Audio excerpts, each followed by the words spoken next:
And welcome, Hoosier fans, to another victorious episode of the Assembly Call, as tonight the Indiana Hoosiers do exactly what they were supposed to do with the McNeese State Cowboys inside of Assembly Hall. That is, bludgeon them 105-60 in a game where the best run for the Hoosiers was the 8-0 run to close the game that was keyed by, and I'm not kidding, some really good plays by Tim Priller, including a couple of free throws that may have featured the loudest moments of the season so far at Assembly Hall. I'm not kidding. But we are here to break it all down for you. I'm your host, Jared Morris. I am here with Ryan Phillips, Will DeWitt, and Michael Dugan, who is making his second appearance on the Assembly Call after filling in at the last second for the St. John's game. Did a wonderful job, and so he will be here to provide some thoughts as well. We'll carry you through the next half hour, 45 minutes, however long we're here, breaking down this game. I will lead off by saying, if this is your first time, make sure you go to assemblycall.com/subscribe. Get on our email list, because I think next week we're going to do a special edition episode, since there's no game, a special edition episode previewing Notre Dame. Plus, since Andy's not here to give us his preview, so if you're on the email list, you will get notification of when that show will be, probably Tuesday or Wednesday, but go to assemblycall.com/subscribe, get on the email list to get that notification. All right, let's start out the show like we always do with tonight's banner moment, and to me, it can only go to one place. I said before the game that the number one thing I was looking for tonight is for Indiana to get Thomas Bryant involved. They needed to get the freshman big man back in rhythm, back showing that positive enthusiasm that we saw early in the season, because we've seen emotion from him in these past few games, but I feel like it's been more frustration. And tonight, Indiana did that. They went right to him early in the game, the first couple possessions. He got fouled, made a free throw, got another bucket, but then they didn't really go to him for the rest of the first half. But at the start of the second half, the Hoosiers made a concerted effort to get it into Bryant, and he did the rest and really played well. And not only was he finishing, like we've seen him do all year, he's leading the Big Ten in field goal percentage, and he was 7 of 7 tonight. He was 4 of 5 from the line, but he rebounded really well tonight. And one thing I love about Thomas Bryant is he really tries to do the fundamental things well. It doesn't mean he always does them well. You know, he's limited by his lateral quickness. He's limited by, a lack of awareness from simply being young. But he tries. You'll see him try and be in the right position, and he goes and puts his butt into people when rebounds go up. And, he really tries to play low on defense. And tonight, he was being rewarded for that effort and for those good habits, which is what I love seeing. And we actually saw him grab a couple of rebounds outside of his area. He has not been a guy who rebounds outside of his area very well because his lateral quickness isn't great. He's not a quick jumper. Tonight, we saw him grab a couple of those just with aggression and with anticipation. And I know that McNeese State doesn't have anybody who can handle Thomas down low, but maybe he doesn't know that. And what's important tonight is that we got his confidence up, really got him playing well, got the rest of the guys in rhythm, getting him the ball, and Thomas finishes with 18 points, 9 boards, 5 of those boards offensive. He only turned it over once. Exactly what we needed to do heading into a huge, nearly must-win game against Notre Dame when we talk about NCAA tournament potential down the road. So great job for the Hoosiers getting Thomas Bryant involved, and great to see Thomas looking like the player we saw early in the season, which is what we need from him the rest of the way. All right, let's go around the horn, get some opening thoughts. Ryan, we will start with you, your opening rant on tonight's IU victory. Yeah, I think it was just, you mentioned Thomas Bryant, but I just thought it was the new guys in general. All the guys in their first year in the program. You had Bryant, obviously, almost double-double, looked, as you said, dominant down low, made 4 out of 5 free throws as well, which is really good to see. But I thought, again, Max Bielfeldt just continues to impress with everything he's doing. He's much better in the post than we were led to believe. He had 6 rebounds tonight, 4 defensive, 2 offensive, 2 steals, 2 assists, and just 1 turnover, and he was in there a lot. So I think that was really impressive to me as well, is that, if Bryant's not dominating like he was in the second half, like in the first half, Bielfeldt stepped in and was just as good, I thought, and really was an excellent player tonight, and showed that he can be, something effective once again. Then you had, I thought, Harrison Diego gave some good minutes in the first half as well as the second half. You had OG Anunoby playing well. I thought defensively he got out of position a few times and recovered and played well. He had 3 points, 3 rebounds, 3 blocks. And then Juwan Morgan, it was good to see him get back on the court healthy after that injury in Maui. And, he had 3 rebounds and had a really nice seal move in the post. He got the ball, made it, first of all, got great position, sealed his man, got the ball, turned around, laid it in. So all those guys are showing that they can play and be effective, and that's really a positive thing. Again, all caveats for the opponent, but it was really nice seeing guys who are maybe starting to get comfortable on the team and really impact the game.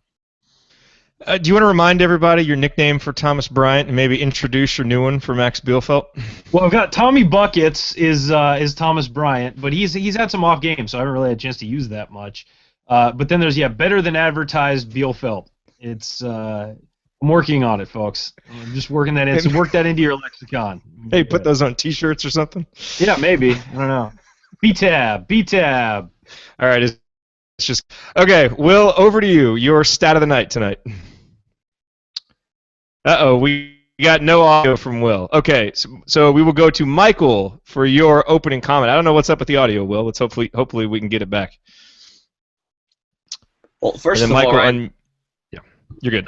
Those nicknames I love a lot, and I got to give you props for those. But on a more serious note, I'm picking up on this. I don't know if you guys are too, but it seems as though as of late, from maybe Maui on, there's been a lot of getting the ball to Thomas Bryant, and then after the first media timeout, they kind of just seize that and change the lineups up a little bit, and they start just looking for open threes. And I know that's the Tom Crean, that's the Indiana way, and that's been not necessarily their forte, but one of their focal points in the past couple seasons. But at some point, with the talent that they have and the balance that they have with the guys who are on the floor and coming off the bench, you've got to look to, I think, just get to the hoop.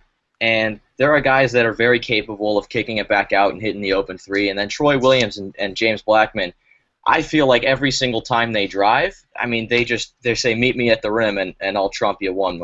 And they get it done. So I like to see a lot of balanced lineups, and they flush in and out. But I really like, going back to what I said first, getting it to Thomas Bryant down and then feeding it through him, because he's capable so far of pretty much outmanning every big man he's faced, with exception to Plumlee on Duke. But so far, he could be the man of every game, and he just hasn't yet, because for whatever reason they stopped feeding it to him. But when they do, they're effective. So that more going forward. Yeah, I mean, I agree, and it's a two-way street. He's got to produce with the looks he gets, and I thought he did that tonight, and that's exactly what we need going forward. All right, Will, let's give this one more try. Hopefully we can hear you. Dadgum. All right, nothing from Will, so that's okay. Hey, tell me your stat of the night in the chat, and we will bring that out here. So, Ryan, let's talk about the turnovers tonight, because, again, my keys for the game coming in, there were 3 of them. Get Thomas Bryant involved. We did that. Number 2 was turnovers. And, look, we talk about what can you take from a game like this against McNeese State. And I don't know that you can take that much because this team isn't very good, but it's about habits. And I thought most of the Hoosiers on the floor, save one, really showed good habits when it came to playing fast but protecting the ball. And Tom Crean talked about that a lot in his pregame comments to Don Fisher. And the Hoosiers for the night turned it over only 11.9% of the time, which was outstanding.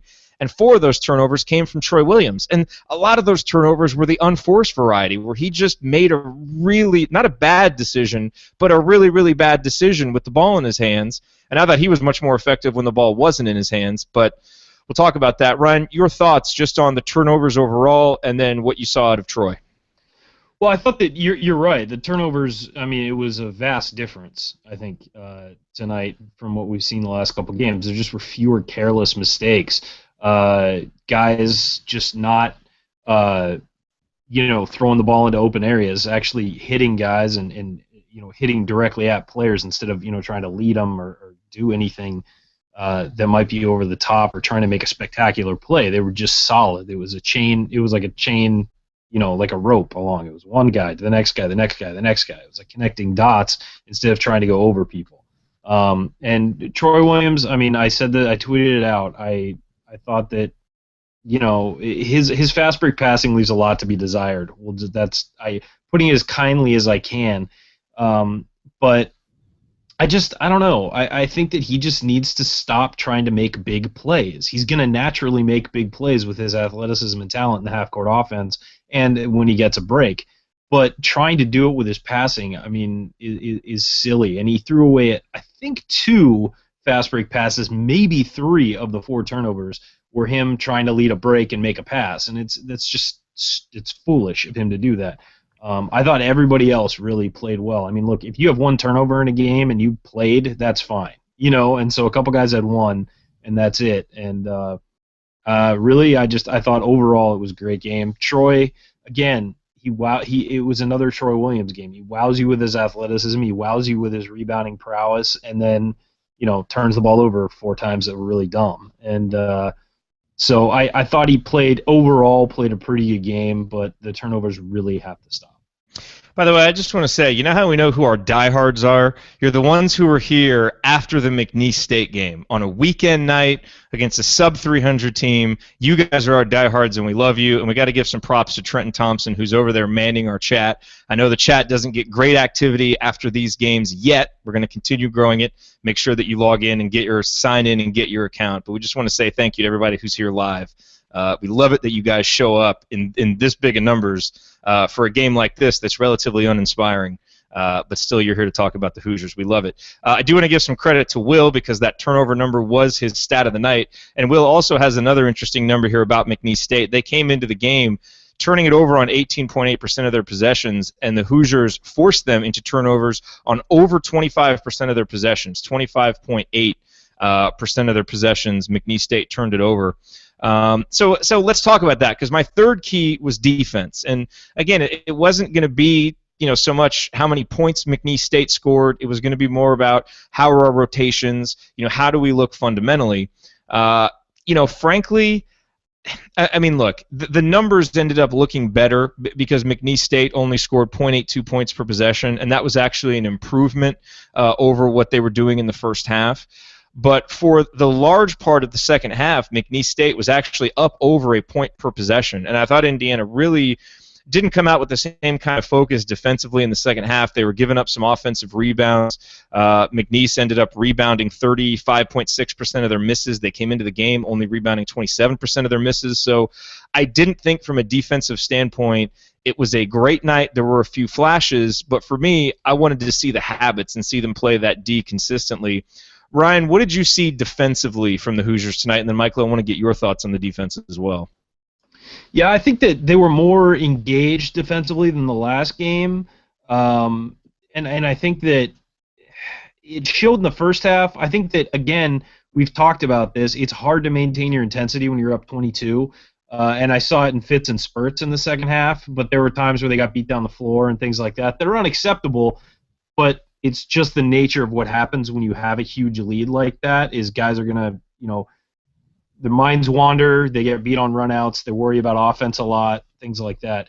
So, yeah, I think that number came up a little bit in the second half, and that's going to happen. But I thought that the effort and energy and attention were there when it needed to be. When the things got tight in the first half, it was like 11-11, I believe was the score, and they just that's when they ran off that big run. And I think that a lot of that had to do with defensive intensity, defensive awareness, just being, hey, keep the guy in front of you, make him shoot, and McNeese is not a good jump shooting team, and they made McNeese shoot jumpers. McNeese made some jumpers, which, hey, that's fine. If they're going to beat you that way, they're going to beat you. But I think that it was a positive step. I think it better not fixed. And I think that's sort of been the mantra for this team this year defensively is at times it looks better, but that doesn't mean everything's okay. And I thought tonight was better than last game, and but not up to where it needs to be. Michael, what did you think defensively watching the Hoosiers? Well, everything Ryan just said is 100% accurate, and better not fixed is a perfect way to describe how they've been playing defensively. And from what I've seen this season, they really haven't found their formula. They went zone against Duke and just got absolutely torched. They've gone man-to-man, and then, at whatever point it is when the opposing team makes 2 or 3 passes, and once that ball gets to the free throw line or just below it around the elbow, the 2 guards up top collapse, and that opens up just at least one guy open on the wing, and then the whole offense can just work wherever it wants from that point on. So I feel like that their weakness in the man-to-man is covering it, from 12 to 15 feet out. Once that happens, everyone just collapses, and then it becomes kind of a, wild goose chase for the ball. And Blackman and Yogi have been the worst violators in my eyes. But no, the zone they can't run. So, I mean, if they face a team that likes to shoot, then they're in some trouble. But man-to-man, it's been pretty much hot and cold. Better not fixed, like Ryan said. They come in one game and they play fine. Respectable, but obviously a lot to build off of. And then the next game, they seem to let us down again. But there are definitely flashes of brilliance, and Blackman, Williams, and Bryant have been hitting the boards extremely hard, and I've been very impressed with that. And OG, too, tonight played pretty well and aggressive. But, they're inconsistent, and that's what it comes down to. And after 10 or 15 seconds of just throwing the ball around, they seem to just chase the ball, and then that's where they get lost. Hey, Ryan, let me ask you something. Did this seem weird to you how Tom Crean was in the second half? Like, he seemed really almost out of it and more subdued than normal, sitting a lot. I know a lot of people have responded on Twitter that they kind of saw the same thing, and he ran off quickly at the end of the game. I assume by the time people listen to this on the podcast, we'll know if something was up. But his interview with Fish was apparent not like that he was mad or upset. It's almost like he had something on his mind. Did you see anything? I mean, I did notice. To me. I did notice he was a little more subdued, which is unusual for him. I mean, coaches do that in big blowouts, but I don't know what it was. He was up and down. It wasn't like he sat the entire half. He was up and down, but who knows? He could be sick. I mean, we don't. So maybe we'll find something out. He also didn't do the press conference yesterday, which isn't unusual. Whoever the coach was that scouted McNeese did the Judson. Yeah, Judson did it. He did the media availability. So I don't know what's up. He did seem a little more subdued or down, but I thought in the first half it was just normal Crean, and maybe something's up. But yeah, I hope he's okay. Hope everything's all right. Yeah. You never know. Guy could have the flu. I mean, it could be something like that. So hey, also, did Colin Hartman play at all in the second half? Because he played really well in the first half, and I don't recall seeing him out there in the second half. I think he was in a little bit, but not much. I mean, definitely not much. I thought OG took his minutes. Which I'm wondering if they're just resting him. Who knows? I mean, again, in a game like this, you might do that with a guy like Hartman. He maybe, you don't know. He could have picked up an injury in practice again or something. We haven't heard anything, but I thought that he played pretty well in the first half, and then I thought Anunoby played pretty well in the second half. So, might just be rotating different guys in, getting those young guys some experience before we hit conference play, which is really, 2 games away. So maybe it was just a chance to get some of the other guys in there. You saw Diego play again. More than he usually does. So again, that's just maybe getting some guys some run when they're up 20. Yeah. So let's go around the horn real quick, and let's just talk about some individuals. So everybody take a new person. I want to talk about Yogi real quick, just because I like, in that IPFW game, he comes out, he gets his 38 points. I thought he really, really set the tone offensively in that game when Indiana needed him to. And tonight I thought he set a good tone too, because he did not look for his shot really until about midway through the second half. He was still sitting on about 5 points, and was only like 1 for 5, wasn't really making many either, and then finished up making a couple of buckets, but had 7 assists, and I thought did a nice job coming off of his career night, working to get other guys involved. And that's what you want to see from your senior point guard. He's not going to prove anything scoring 30 points against McNeese State, but getting Thomas Bryant involved, getting James Blackman Jr. to bounce back after being a no-show against IPFW, heading into a game where we know we're going to need to score points. I thought Yogi showed a lot of maturity tonight, and I was very impressed with his play. Michael, who else stood out for you in terms of individuals? Well, the last couple games, Max Bielfeld's really caught my eye.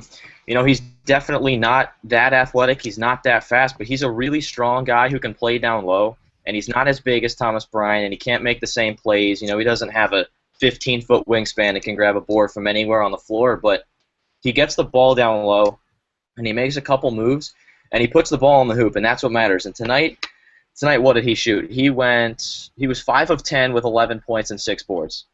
For a guy that's not starting down low for you, if you can take that night in and night out, I'll take that any day.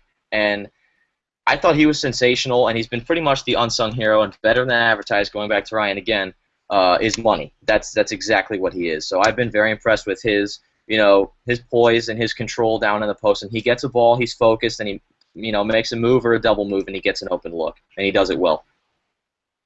By the way, awesome note coming out on Twitter. Someone said that Priller had a 222 in points, rebounds, and steals, which is an awesome number. By the way, Priller played well tonight. That's the best Priller's played. He attacked rebounds. He got that steal. I mean, knocked down his 2 free throws. Ryan, what other individuals stood out for you tonight? Well, you just took Priller from me, so I was going to say James Blackman Jr. I mean, he just the ease with which he scored 24 points. We've always talked about how he just seems to annihilate bad competition and then needs to show up in the big games. But the guy is just so ridiculously talented. I mean, it just oozes off of him when he's in a rhythm, and he's very low key. Like, you never see him leave that low energy sort of, which can be bad for some players, but for him it works. He's never up or down. He's just always kind of in that middle area. Tonight, 24 points on 9 of 17 shooting. When you're a jump shooter and you're 9 of 17, that's a pretty good night. It's over 50% for you math wizards out there. 5 of 10 from 3, a free throw. He was 1 of 1 from the free throw line. 5 rebounds, 2 of which were offensive, which is great to see him crashing the boards off of misses. 2 assists, 2 blocks, which out of James Blackman Jr., I don't think anybody would have expected that. But I just thought he, offensively, it's amazing how easy it is for him. And now he's got to get, obviously we've been saying this for over a year now, he's got to get that defensive intensity to match what he can do on offense. Because he started this game knowing he was going to score more than 20 points. I mean, the way he attacked it was unbelievable. You could just see there was an ease with which he attacked it. Even when IU was missing 3-pointers early in the game, that first stretch where they missed a couple of jumpers, he never broke confidence and then went right into it. And there is nothing shy about James Blackman Jr. on offense. And Will, we're going over to you. 3rd time's a charm? I believe so. Am I right? Hell yes. There we go. Yes. All right. So anyway, stat of the night, right? No. All right. So if I have to pick a player, I wanted to talk about Blackman. He had a good night. I wanted to talk about Bielfeldt, but he had a good night. But I can swing this, guys. I'll talk about Troy. I thought he did a really good job, especially early on. He kind of set the tone. Really was aggressive. I mean, obviously he was aggressive. He had 4 personal fouls, but with those couple of those dunks, the putback dunk, the follow up. I mean, that got me off my couch. I mean, that was nice, and that's the kind of tone that we want to set. I like when I see that from Troy. I like when I see the aggressiveness from him. I mean, obviously he could possibly shoot a little bit better from the field. He only went 6 of 11, but I mean, I'm not going to complain. He makes those highlight plays, and games like today, I mean, he knows he can take those kind of chances without too many repercussions because, we're playing, a very, McNeese State. We're not playing like a Duke, so he can take those chances tonight. I'm fine with it, but overall, like the way he played tonight, like the aggressiveness that he kind of set the tone early on, and one of those good days from Troy, even though he kind of faltered there with the personal fouls, but overall, not bad. Well, and the turnovers we mentioned, that's the blight on Troy's night tonight is those turnovers.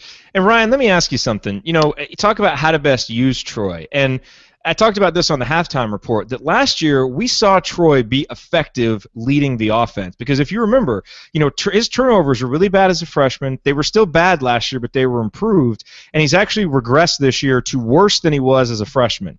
And a lot of it is coming when he's either leading the break or leading the offense in the half court. And yet we see him be so effective working the baseline. Where his defensive awareness seems to lack, his awareness working off the ball, especially cutting when a guy like Yogi or a guy like Robert Johnson gets into the lane, he's really good about making himself available, getting dunks, getting those reverse layups.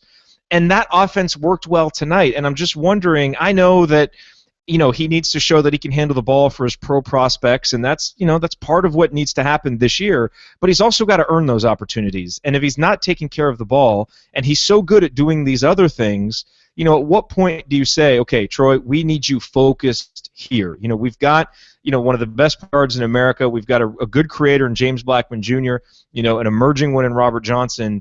We need you doing this and not out handling the ball. I mean, to me, Indiana's offense, as efficient as it is, could be even a little bit more efficient if you remove, some of those possessions where Troy leads the offense to nowhere and let him focus on what he does really well. No, I agree with you, but I also think that part of what makes the offense so effective is that anybody can bring the ball up, especially right after a miss or something. You know, the post player will get it up to first guy he sees, run the break. You know, and it's about speed, and I think that's why he winds up handling the ball so much is he'll just grab a rebound and go. And I don't mind that. I think that's good.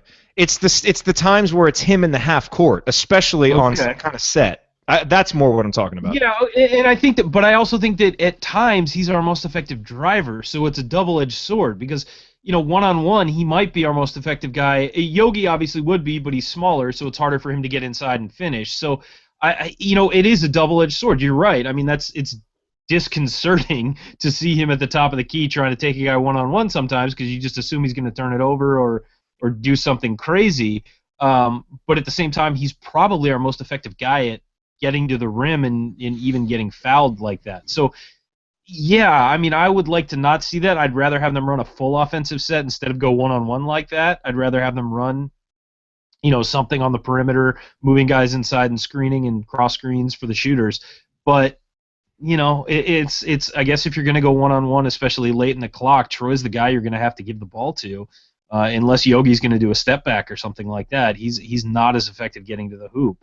James, you would hope that by now, and James Blackman has improved about this. We harped on it all last year about how soft he was going to the rim, and he gets so many shots blocked, and he just missed so much because he couldn't play through contact. He's gotten better at that, but I don't know if he's quick enough to win every one-on-one matchup when the shot clock's down or when he's just one-on-one. So I don't know. I mean, it's a double-edged sword. You're right, because he's our least reliable guy with the ball, but at the same time, he might be our best driver. Yeah, well, and he's so good when he's around the basket, you know, when he's free to go for offensive rebounds, too. We see, I mean, those are just, he has, I know people get upset with the defense and the turnovers, but he can do some really positive things, you know, like, Will, getting you out of your seat on that follow-up dunk. Those are big plays, and I think the more we can free him up to do that, I think there's a balance there. You can't totally take the ball out of his hands because he does have some moments where he's good at it, but it's finding that balance to where you add another tick of efficiency onto that offense because, frankly, as efficient as the offense is, it even needs to be more efficient if the defense isn't going to rise more than it has. So, Michael, you had a note regarding pace of play.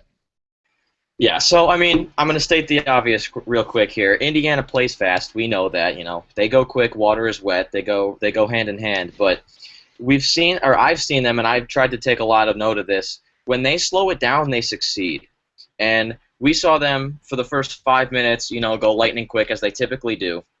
And then a little after the 15-minute mark, they slowed it down. Troy Williams got a rebound, and he slowed it down. He walked it up the floor. And Thomas Bryant came up and set a screen for him, and Troy airballed 3. That's beside the point, but he had an open look, missed it.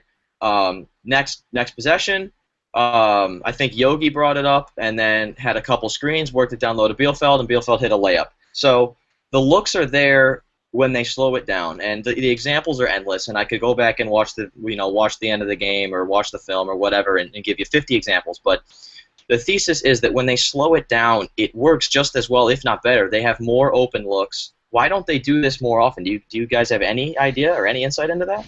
I guess it depends on what you mean by slow it down. I mean, I think they ran some sets that worked well tonight, but I think when Indiana has been most effective, and Ryan, let's get your thoughts on this, is when they do push the pace. Now, the problem is that this year they've turned it over more. You know, last year they pushed the pace and they were 60th in the country in turnover percentage. This year they're giving up more possessions. And so I think in that sense, I agree with you, but I think the answer is they've got to get better at the turnovers, not slow it down to me. I think the way this team is constructed, they have to be good at playing fast to be able to compete and to beat the better teams because that is their strength. But it's going to kill them if they can't turn the ball over less. Now, today they were able to do that. Ryan, what do you think in terms of pace of play and what's ideal for this team? Yeah, I think that the way this team is constructed, it needs to play fast. When you have a ton of great shooters, you want as many possessions as possible. Like that's the philosophy behind Mike D'Antoni's offense when he was with the Suns. That's the philosophy behind Golden State. Other college teams do it as well. Duke will run a lot of possessions, and the reason why is because even if you're matching, the theory is that even if you're matching shot for shot with another team, you're more efficient because you have better shooters, and you can hit threes where they can hit twos. Now, does it always play out that way? No, you only shoot 15, 20 threes in a game, so it's not an all the time thing. But you want to ramp up the amount of possessions you have when you're effective at scoring the ball and force the other team to play at that level, because they have to match your offensive efficiency through more possessions, which is harder for a team to do that's not as offensively, as good offensively as IU. So the point is, you're trying to make it a high-scoring game because you're betting that they will not be able to keep up with you over the length of the game. That's a very basic explanation, but that's what they're trying to do. Now, that doesn't mean that at times during a game you can't slow it down, but you probably have a goal with how many possessions you want during a game, and if you're going too fast and you're turning the ball over, yes, slow it down, calm down, and then sort of slowly build that momentum back up. IU can definitely go slow, as you said, and sometimes it looks really good. The problem is that you might be wasting possessions and wasting more opportunities to score by slowing it down and calming down every time. I think they work better when they are going fast and making that defense chase them and getting open shots, reversing the ball, driving kick, things like that, and tire that defense out. And I think that helps when you want to slow it down later. If the defense is already tired, you're going to be able to get more looks. The defense is going to make more mistakes. Yeah, I agree with you, Ryan. I think, and Michael, I want to go back to you and get another word on this from you. I do think there are times this team has been prone. Andy, loves to point this out, how our turnovers and our bad possessions seem to come in bunches. And I think in those times we end up playing too fast for our own good, and taking a step back, and running a little bit of offense can be good just to get us back on kilter a little bit. And so there, I certainly agree. What do you want to say as a kind of a final word on this topic? Well, I'm not saying slow it down every time. I'm just saying, every so often to try and run it, as fast as you can for 36, 37 of the 40 minutes is kind of crazy. I mean, once you've got, if you're down by 7 with 10 to go, in late February against Purdue, or even in Illinois or in Northwestern, for example, if you just keep going up and your shots aren't there, and the quality of defense from the opponent suddenly increases, you're gonna find a lot of trouble. And this team has enough talent to, I think, create shots in a slowed down pace of play, and we see that, and they succeed. So I just wanted to make it clear that not every time. I love it when they play quick, because tonight was absolutely gorgeous. And James Blackman couldn't miss. Robert Johnson the other night was on fire, and these guys shoot so well, and I love it when they play quick. But I think at times it's necessary to slow it down, and sometimes I think they take it 1, 2, 3, sometimes even 4 possessions too far. And then the other team, grabs the rebound or kicks it back out, and they beat us down in transition, and they score by taking just 3 seconds off the clock, just with an easy layup. All right, now, Michael, hold on. We got to address something here. You talk about a teachable moment. Michael, you've done a great job. You earned huge cred when you stepped up and hosted that St. John show. I'm going to give you an opportunity to retract a statement that you made. I know exactly what you're talking about. Okay, so we're going to down 7 with 10 to go against Maryland. Or no, Wisconsin. not down. Not to Purdue? You want me to take that to Purdue comment? Yeah. That's what I want you to take back. Yes, the Purdue comment. I was going to say insert different Big Ten team here. Okay. All right. We'll give that to you. Good recovery. I was going to step in and say, no, you make a good point. You can't go fast all the time, and if the game isn't going well for you, you adjust. But the other thing is that you have an overall philosophy. And the philosophy is go fast, get as many possessions as possible, because our offense is really good, and you want to, be on offense as much as possible. And so I think that's the overall philosophy. And deviating from that in a major way is always going to be bad for the team. I think, because you're set up to run a certain way, now you're changing it. And so, yeah, you can run possessions where you run slowly, and you got to be aware of when to speed up and when to slow down. Hopefully you've got a point guard, and I think we have one in Yogi who can sense that and, get the instruction from the bench, run a play, slow it down. But I think that in general, this team is going to want to go fast, and no matter who they're playing, and I think that they're going to look at the way to get back in games when they're behind is to run as many possessions as possible, as effectively as possible. But we'll see. I mean, like you said, they can be very effective slowing it down. And it'll just be interesting to see when they get in the Big Ten play, and a lot of the teams are going to want to slow IU down. That's going to be the goal. And so it's going to be about how they respond to that. Well, no reason to go too long tonight after this big win for Indiana over McNeese State. Again, like I said, we usually do a preview of the upcoming game. Andy is not here to give us his insight on Notre Dame. So because there is a week-long layoff next week, I believe we will have a show either Tuesday or Wednesday, and we will let you know. I will take this opportunity, number one, to thank all of the people who have sent us donations over the last week. They are much, much, much appreciated. Thank you. We are a listener-supported show. We appreciate all of your help. It helps us keep the website up and keep the chat going. Helps us fund our trip that we're all taking to Bloomington in January for the Minnesota game. So we really, really appreciate it. Thank you. If you you can support the show, go to assemblycall.com/support, and there are several different options that you have here. So thank you to those who have. Thank you to those who will. We really, really appreciate it. Will, you had a great idea earlier today about what we should call the end of the show instead of final thoughts. What did we ultimately decide on? Is it final call or last call? I believe last call. I like it that way. Last call, and then final call is going to be you're going to start writing some post-game wrap-ups, right? That's correct. Okay, so those will be what you say. Your goal is to get those out within an hour of the game? That's my goal. I'm going to give myself a deadline, give myself some pressure. So not an hour after the game because we're here on the post-game show, but an hour after the show. That should be hour after the show. Okay, perfect. I love that. We'll all be looking forward to that. So final call. That's what we're doing? Yep, final call. Okay, final call. So let's go around the horn. Final call. Michael, we'll start with you.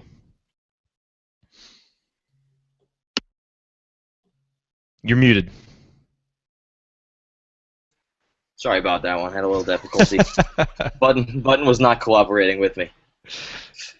Oh man. Okay. Well, this was pretty much as expected. McNeese State is terrible. And Indiana, they were exposed. Their true colors showed, and they shot well. And Thomas Bryant got the ball early, as we've seen, and this was expected. And I think every time Indiana plays a terrible opponent, which remaining is Kennesaw State, they have too much talent, so they're going to score at least 90 points and just make it rain from outside. So expected performance, but at the test against Notre Dame is going to be an absolute season turner. If that can be a win and they can lock down defensively, that could mean the world to this team. So I'm just looking forward to that one. Ryan, you're a bully. You're up next. I am a bully. That's what I do around here. I have seniority. I can do whatever I want, right? It's like having tenure. No, I wish people could see the chat that happens while we're doing the show. God. We should post that afterwards. Someday we'll copy and publish them. Make a book out of it. No, I think it was a solid win. They did what they needed to do, which hasn't always come easy to this team. That Notre Dame game next week is huge, gigantic, enormous, unbelievably large. Other words that mean large. So yeah, I think that this was a tune-up. Obviously, I thought offensively they did a great job. Got a lot of guys in the mix. I thought defensively things were better in the first half. Slipped a little in the second half, but I thought recovered, and I really liked what some of the new guys did. I thought they were the key component of the game that really stood out to me was what some of those newer guys who have looked a little uncomfortable at times did on the floor. And then you expect what you got from James Blackman and Troy Williams and Yogi, and Nick Zeisloft had a couple of nice shots, but getting that from those guys who haven't been in the system long was I thought really big. And hopefully we'll head into Notre Dame after finals for these guys. Head into Notre Dame with a lot of confidence and get ready to go kick some Irish tail. That's right. Last call, Will. Last call. I got it. All right, last call here. I just want to throw out that I did get a little bit of a mix-up here since I didn't have my notes open earlier. Troy only had one personal foul. I think I said 4. Instead, he had the 4 turnovers, so I had those mixed up in my head, so I apologize. But had to restart. Dude, audio issues at the start of the show are discombobulating. They mess everything up. We all know. They really do. I know, and I feel bad for everybody here. But anyway, continuing on, I hope Indiana can learn from earlier on. We played Alcorn State, won 112-70, and then we went on to Duke, and obviously we all know what happened there. So today, we played McNeese State, 105-60. So hopefully when we go up against Notre Dame, they learn how to step up against the higher quality opponent. And I believe they probably have learned to some degree. We'll find out more in a week. I'm excited that they have an entire week off to prep for this game, as I think they're going to need it to just kind of gear themselves up here for it. But overall, I mean, the game went as expected, and looking here at KenPom, we have a 49% chance of winning the game against Notre Dame, and I'm confident going in, so that's going to be my last call. Hey, and Will, you and I have been doing some work on the Pick'em Challenge, so that will be coming for Big Ten season, right? And you'll make an announcement soon?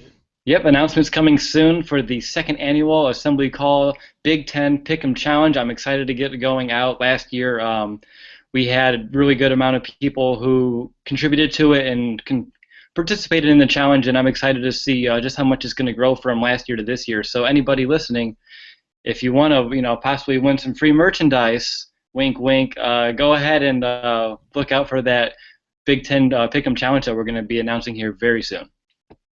Hey, excellent candy stripe shirt too, by the way. It makes up for the audio issues, even though the people listening on the podcast can't see it. That's true, but if they close their eyes, they can, they know what candy stripes are, so they know what I look like. It's all good. They can picture it.